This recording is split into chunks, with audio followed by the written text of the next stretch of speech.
आज कांदा नवमीनिमित्त आपण करणार आहोत कांद्याची खेकडा भजी।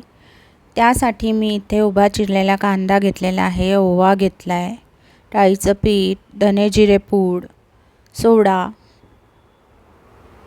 तिखट आणि मीठ।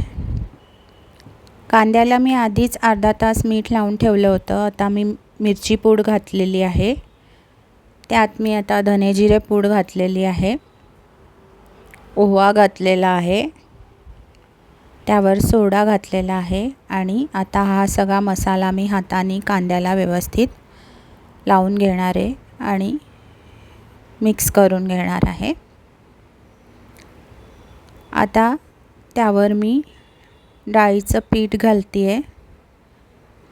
डाळीचं पीठ आपल्याला थोडं थोडं करून घालायचं आहे। आपल्याला पीठ भज्यांचं खूप जास्त पीठ घालून भिजवायचं नाही आहे, कांद्याला लागेल इतपतच पीठ लावायचं आहे। हे बघा, झालेलं आहे आपलं पीठ तयार। आता मी तेल गरम करून घेतलेलं आहे आणि त्यात भजी सोडते। ती व्यवस्थित गोल्डन ब्राऊन होईपर्यंत आपल्याला तळून घ्यायची आहेत।